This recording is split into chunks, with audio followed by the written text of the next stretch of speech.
everyone, I'm Brian Hargis. I'm the chaplain for the 157th Infantry Brigade at Camp Atterbury, Indiana, and I'm here with Tracy. Tracy, got to lean over so they can see your beautiful face. And we're going to bring number 5 of our seminars, Getting Rid of Destructive Behaviors. I can't believe it. It's my first blind date. Oh, I do it all the time. Really? Oh, man. Woo! You guys meet? Greg, Janice? We sure did. Great. We've got chemistry here. You feel it? I felt it. All right, Janice. Did you feel that, Tracy? I hope not. Most of the destructive behaviors are done by habit. You don't even think about them. What else does it say, Tracy? Usually toward close friends and family, but not strangers or acquaintances. Yeah, we don't usually have these we rarely exhibit these destructive behaviors in front of somebody else because they can be embarrassing or they just could be flat out wrong. What else do we have? Close friends and family are more likely to forgive the behaviors. Good point. So often these destructive behaviors are done with somebody we love because we believe they're more likely to forgive us. Some examples are you're rolling your eyes, you're nail biting, you're pouting, you're sighing loudly, you're disconnected with that. There's so many different destructive behaviors that we'll mention some of those. So here's what I want you to do. I'm going to give you 60 seconds, and I want you to take a pen and paper, or I'll tell you what, since we're doing it live, go ahead and just fill up that comment block. Just let your fingers flow. Fill it up with as many destructive behaviors that you can think of in 60 seconds. Nail biting, passing gas, talking over each other, stonewalling. Go ahead and write them down and begin. Send us your comments. What are the destructive behaviors? And Tracy, you call them off as they come in. I know there's a little bit of delay too. All right, time is up. We have lying, anger, communication, lack of eye contact, so many different. Jealousy. Oh man, that's a big one. We could disrespect, nagging, yelling. Yeah. Who is reading my resume of destructive behaviors? We all have issues. So if you're with somebody you love, look at them and say, I have issues. I have issues. Yes, you do have issues. No, I have issues too. We all have issues. And even last night, as Tracy and I had a little argument about whether it was going to rain today or not, in the back of my mind, I was thinking, oh, Lord, I got to teach a class tomorrow night, and I'm supposed to be the subject matter expert. So am I going to allow this to get under my skin, or am I going to assume goodwill? So we all have issues. It just depends how much we want to get along and how much we want to love each other. So the number one rule to resolving conflict is what, Tracy? Only discuss one issue at a time. So what happens when we try to discuss multiple issues at a time? It's going to cause for anger, and you're just going to get mad, and you're just going to come back at them. Yeah. So as we go through these, we got to stay on subject. We can't go from one thing to the next thing to the next thing because it overwhelms the listener. And it can seem like retaliation. So we have to own this. We cannot deflect blame. We have to absorb and own our mistakes. Today, I apologize for something that I had to own because I made a mistake. We cannot deflect it. We cannot push the blame on something or someone else because that's just not going to be good. Now, what's it say there in the purple, Trace? More than one issue at a time results in uncomfortable feelings getting worse, problems not getting solved. No, you're not going to get to the root of the problem if you go off on different rabbit trails. You have to stay with the issue in resolving conflict. So here are some destructive behaviors. I'm going to give you the top 10. Can you say top 10 with me? Top 10 issues that are destructive. The first one is bringing up several issues at a time. An example could be this. Well, Tracy, I want to talk to you about fixing the air conditioning in my car. You need to take that car into the shop and get it done this week. And oh, by the way, we need to talk about how we're going to pay these bills because, the AC is going to cost. We have our mortgage coming in.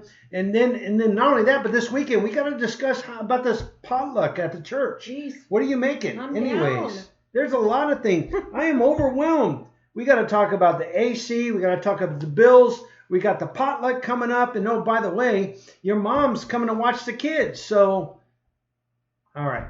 That's a lot. Mm-hmm. That's overwhelming for anyone. Even if you took 2. If you just took 2, it could be destructive because you're bringing several issues at a time.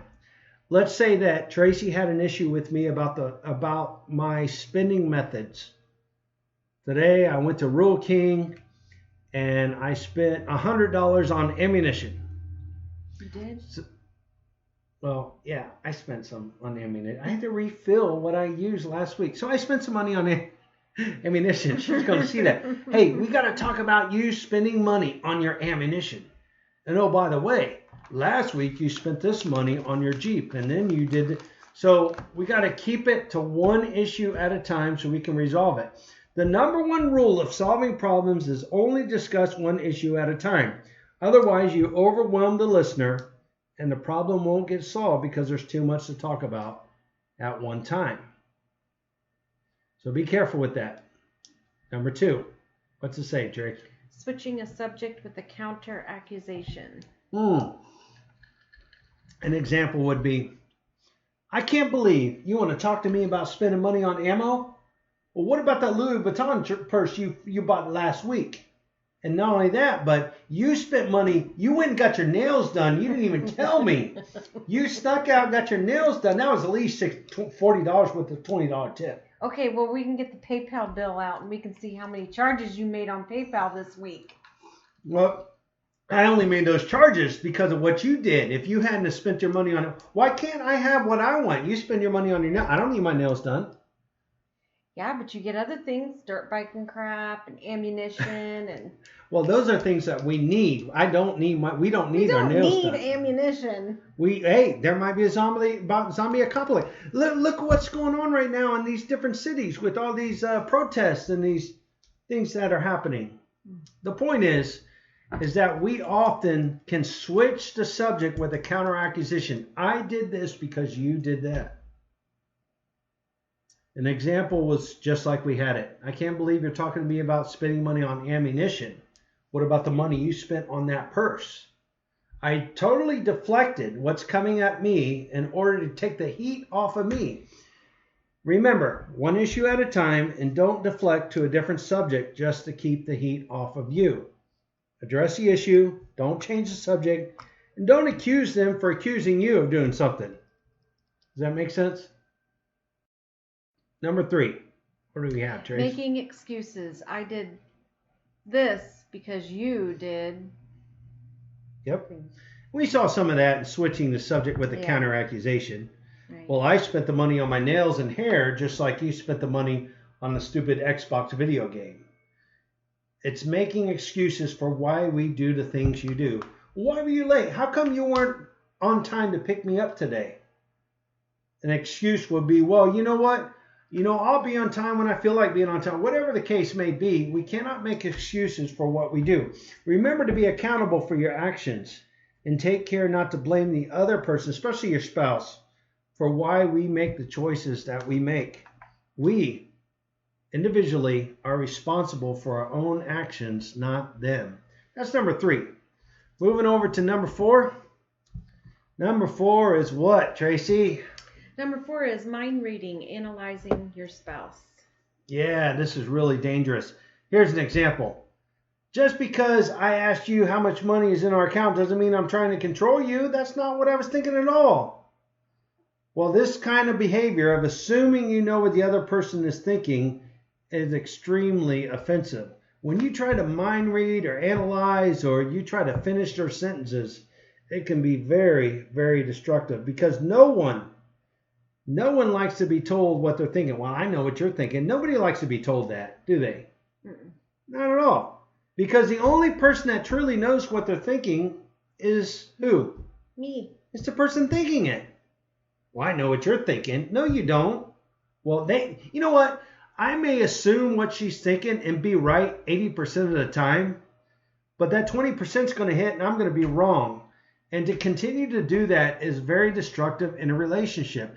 We've been married for 28 years. I can probably finish some of her sentences. I can probably analyze and mind read her, but it's destructive if I try to do that in an argument and then I'm wrong, because it deteriorates trust and it's too difficult to rebuild. There's no way you can tell or know for sure what somebody else is thinking, so don't assume it. Only they know. So the best thing to do is just say, hey, babe, what are you thinking? And a good communicator will tell you exactly what they're thinking. All right. Let me read you a tip on this one while we're here.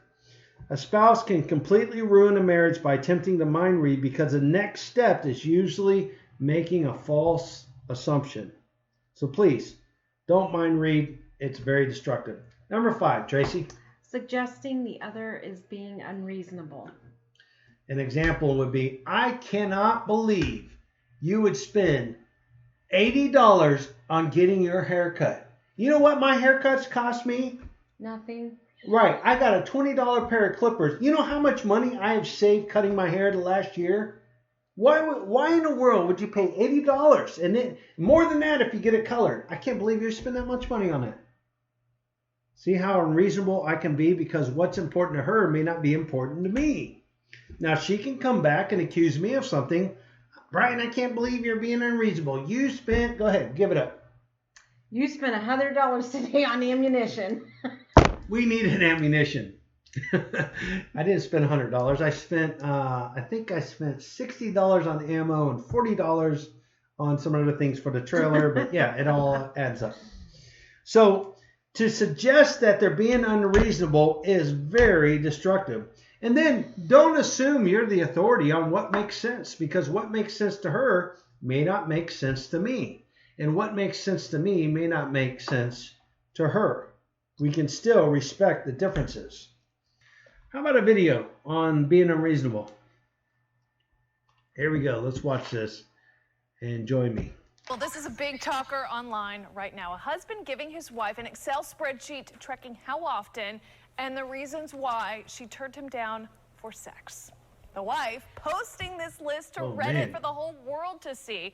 Among the excuses he tracked, I'm sweaty and gross, you're too drunk, and I'm watching my show, among many others. Well, the wife says the husband's timing was really horrible, too. He gave her this list as she was leaving for a 10-day work trip, and the list has already gotten hundreds and hundreds and hundreds of comments online this noon. We've been talking about it all day. I don't know who's worse, the person for making the list or the wife for actually posting it. But he thought it was quiet then. Off. I don't even know what to say about that. So this guy's getting shut down for intimacy, and he starts to create a database as to all the reasons why she shuts him down. And it's pretty comprehensive. If that wasn't bad enough, he posted it on social media so everyone could see the reasons why she said no time and time again.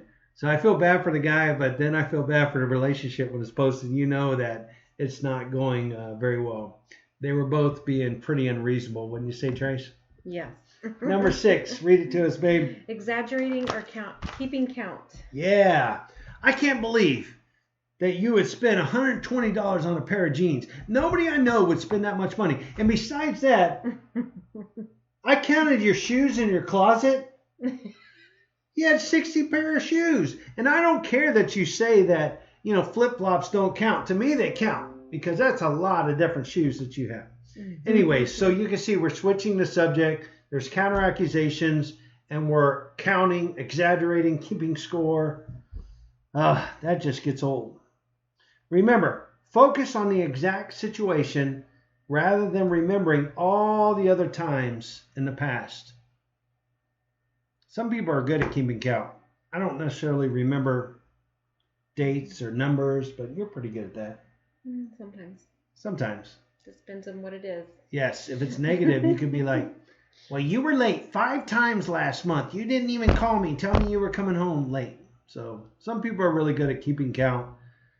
Some people are better at exaggerating, but try to get to the point. This is very destructive in a relationship. Oh, I think I missed one. Number 7. Using sarcasm. Yeah, now this is the big one. Because some people think sarcasm is funny, and it kind of is, but over time it can be deteriorating and it can cause damage to the relationship. Sarcasm could be like, well, I guess you're just a financial wizard then, aren't you? Or, well, it's our anniversary. We're having hot dogs tonight. You know, something dumb like that. You could talk about the meal. You could talk about your car. You could talk about the choices. Yeah. What other sarcasm do you have? If you have some comments on sarcasm, go ahead and put them in the remarks. I would love to read them. People use sarcasm at work. People use sarcasm in churches, but in relationships, it can be funny, but it can also be deteriorating. Now, Tracy, we must admit that we are guilty of using sarcasm with our children. Yes. Yeah. Yeah. And sometimes we've gone above the sarcasm and just call it what it is. You're an idiot. Why would you spend your money on that? But sarcasm can be comical, and that's why people do it. But over time, the humor wears off, and then it's no longer funny. If I keep making comments about her meals, it's not going to help her. It's not going to help our relationship. If she keeps making comments about my physical dexterity and my muscles, it's not going to help us together. So using sarcasm is not good. It erodes a sense of safety and erodes your marriage. Number 8, Tracy. Acting like a victim or a martyr. Right. So remember this when it comes to number 8. Ask for what you need in a direct and respectful manner. Don't beat around the bush. Too often, the spouse is trying to figure out what in the world you're trying to get at. What are you trying to say? What do you want? They can't read your mind. So don't be obnoxious. And the destructive behavior in this is saying, well, if I have to ask, then you don't understand me or it doesn't count. That is childish. Or if you don't know by now, then you must not love or care about me. Sometimes I read these and I feel like I'm dealing with younger couples, but I know that acting like a victim or martyr can be very, very degrading. And if your spouse, if you ask them a question or you ask them for something, they say no, that doesn't mean that they don't love you. It simply means that they don't want to do something. Hey, how about Friday night we go out to the fair? No, I'm not really interested. Don't feel like you're shut down just because of that, or pout or act like the victim or martyr because of that. That's just communication. I don't have any more on that, Trace. Let's go to the next one. Number 9. Showing or acting with contempt. Right. Now, there's some examples. It could be deliberately holding or withdrawing from somebody, withholding from somebody, something, or someone, using passive-aggressive tactics to get what you want. It could be deliberately spending or damaging or wasting something. In body language, it could be like sarcasm. It could be rolling your eyes, sighing loudly, crossing your arms, turning your back, expressing some kind of pouting action. Showing or acting with contempt just shows that you're immature in a relationship and you lack character in a marriage. But it happens, and it happens no matter how long you've been married. And the last one, Tracy. Stonewalling, walking away, leaving, or pouting. We're going to roll these all up into one. Research shows that this behavior is a number 1 behavior that will lead to a divorce. Let me say that again. Research shows that out of all of these, this is the mothership. This is the worst of all of them. Because if you stonewall, or you walk away, or you leave the conversation, you cannot discuss the conversation. You cannot articulate. You cannot communicate. You cannot get to the end result of the situation when you do this. So an example of this would be when your spouse says, well, what's wrong? And you say, well, nothing. And then you sulk about the house, or you're silent, or you're in a bad mood. Well, if they can't figure it out, then you're in trouble. Another thing is, if you won't talk, then one person in a relationship often feels like they have to try to get it out of you, and that doesn't help either. Now, Tracy, we had a question, so go ahead and read it if we do. Is it okay to suggest a counter offer activity? Is it okay? Like you had said, I remember how you had said, hey, do you want to go to the fair tonight, or whatever it was? And you said, no, I don't really want to. I think the best thing is just to ask imploring questions. Okay, tell me how you're feeling, what's going on, what would you like to do? And be careful about asking close-ended questions, such as, I don't know, let's say you come home from work and they say, so was your day good, or how was your day? You know, it's usually like a good or bad answer. Instead of, you should probably ask, hey, tell me about your day, or what was the best part about your day? Or what would you like to do this weekend? These are just different tips. Now, what if you come to a point and you've identified a destructive behavior and you feel like you are emotionally triggered? Is there a way to cool down? Is there a way to step back? Is there a way to walk away? Tracy, what do you think? Should you continue to discuss and argue? Can it lead to arguments? Yes. No, you can step away and then come back and talk about it. Yeah. How do you do that? Tell them. If you just say, well, I don't want to talk about it. Well, how does that help your spouse who wants to talk about it?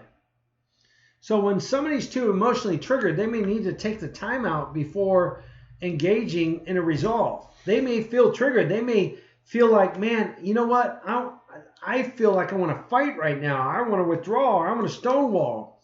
And sometimes it's good just to cool down before discussing those potential volatile subjects that may lead to a further argument or further discussion. And that's okay.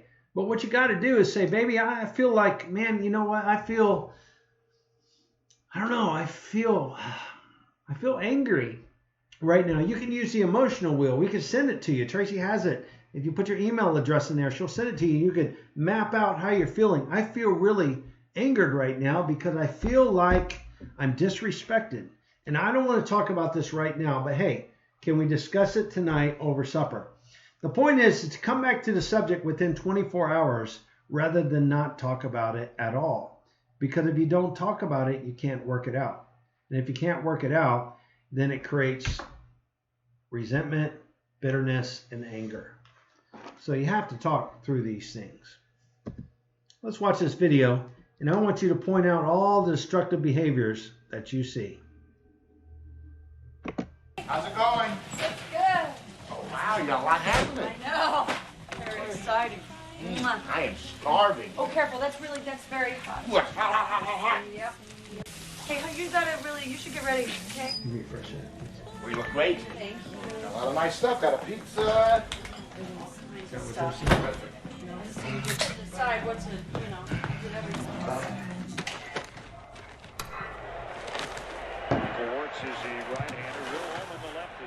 All right, let's just stop right there. Because if we let this play to the end, there's just too many things piling up. So what did you see, Trace? She's in the kitchen. He comes home from work. What's going on? He gives her something and he sits down on the couch. Yeah. So she's prepared. They're having people over. If you didn't know the movie, this is called the what? The Breakup. The Breakup, made in 2006.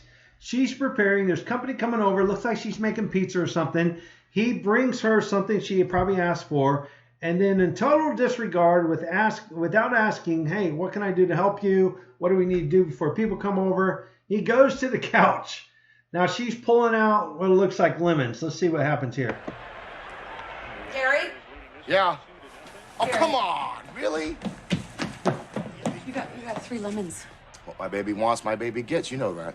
No, but I wanted 12. Baby wanted 12. Why would you want 12 lemons? Because I'm making a 12-lemon centerpiece. So no one's actually even eating them? They're show lemons? Yeah, they're just show lemons. Shown in the center of the table Glad you find that amusing, but I cannot fill a vase with only 3 lemons. Well, can't you just use, like, maybe a drinking glass? I could use a Well, you drinking... can have a smaller version of a centerpiece. I'm not gonna use a drinking glass for our centerpiece. You know what? I got an idea. Why don't we go ahead and scratch Switching. the centerpiece idea altogether? Because the chicken that burnt my mouth could maybe use a little bit of lemon on top of it. What are you doing? What's happening here? What are you doing? What are you doing? I had such a long day on the bus. I need a little bit of downtime. My feet are killing me. Come on, my feet are killing me too. I worked all day. Went to the market. I cleaned this entire condo, and then I've been cooking for the last 3 hours. Come on, help set the table. Oh, Trace, there's too many things to list. What do you see? He's not helping. She's been cooking. He comes home from work. She asked him for more lemons than that. He only brought 3. And then he makes excuse, well, you know what? You can just downsize your whatever, centerpiece. And then he switches the conversation with, well, you know, the chicken you made burnt my lips, so we can use the lemon on my... there's just way too many things. He's watching TV, but she wants his attention. She wants his help. Now, I want you to take a look at the screen. And if you're keeping track and you have a pen and paper, I want you to take the time right now to go ahead and mark on your sheet of paper the destructive behaviors that you have done with your spouse. So what I find in my own life is that at any given time throughout the course of our marriage, I've violated all of these. If we're honest, sometimes we do that. But to continue to repeat those violations are not conducive, they're not helpful to your marriage. So you got to think, what do I want out of my marriage? I want a happy marriage. I want to live long and prosper. I want to be together till we're old and holding hands off into the sunset. And if I continue to have these destructive behaviors, it's not going to help my relationship. Maybe there are a few that just really stick out at you. And if your spouse would mark them for you, what they marked may be different than what you marked.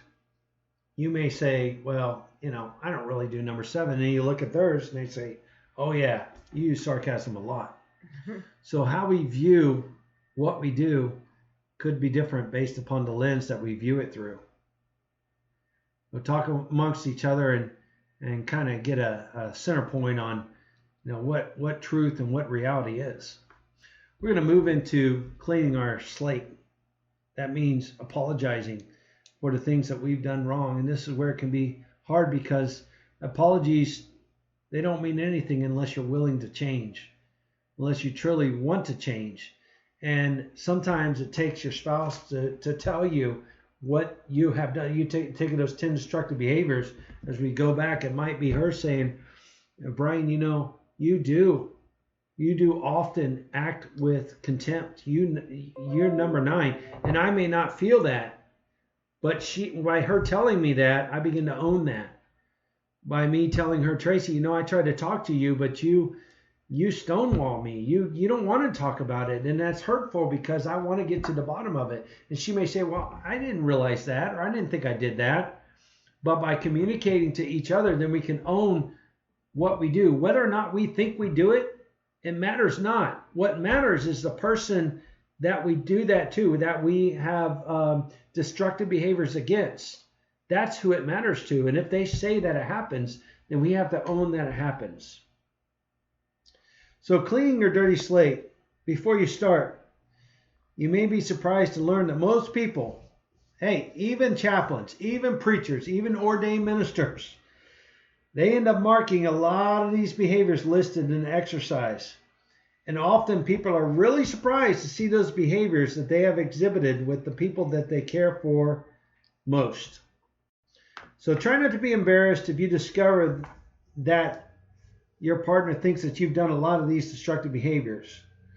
It's a choice that only you can make to try to do better and to apologize.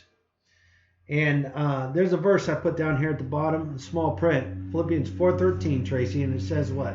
I can do all things through Christ who strengthens me.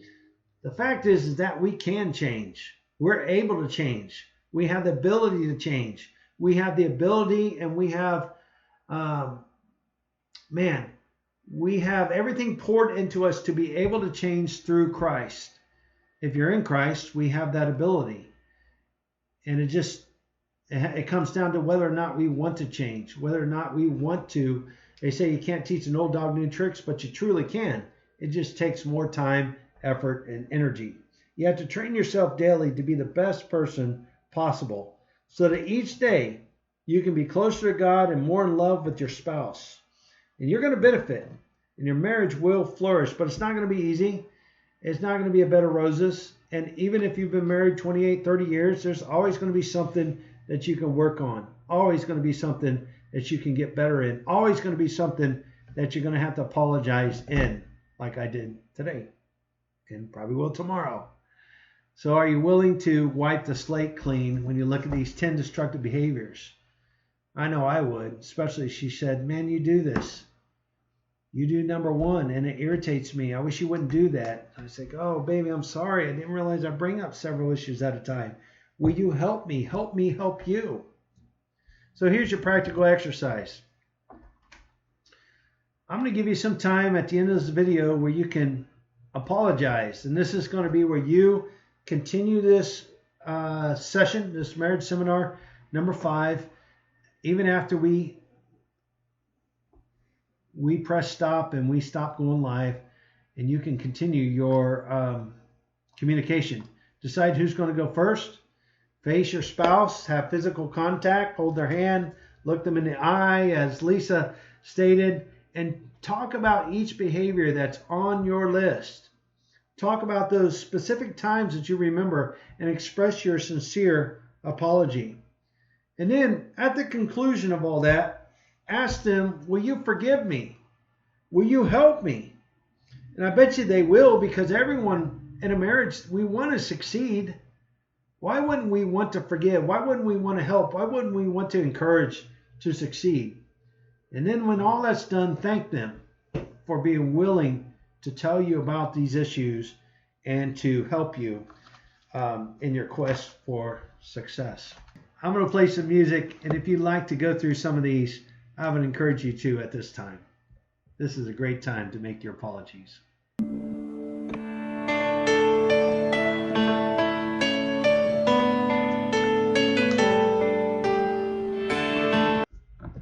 Hey, believe me, we understand that there's going to be some couples on here that are not able to communicate together. Maybe they're separated.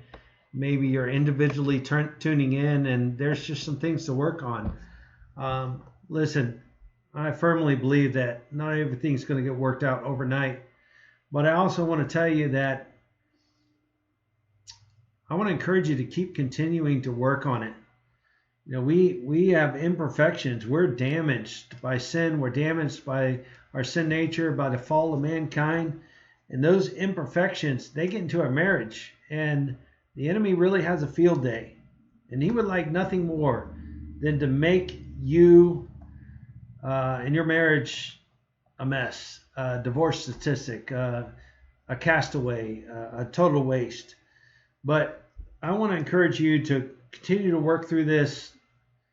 You said I do. You love that person, and maybe the love has died. Just realize that you can't fix them, but what you can do is fix you. You can identify the things in your life that you do that are destructive.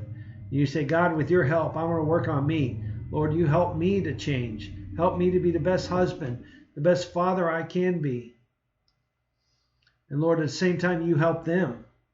And when you do that, no matter what they do, you will become better, and you will be closer to God, and you will be a blessing in a relationship. And it may put conviction onto them. It may help turn that relationship about.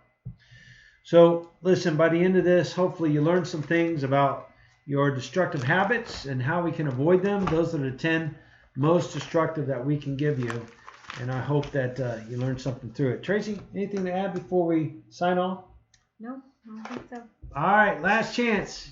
If you want this book, His Needs and Her Needs by William Harley, please send me your address. I'll ship this out. And if you are single here today, you're preparing for marriage, I want to send you this book out as well. Send me your name and address. I'll get that in the mail to you this week.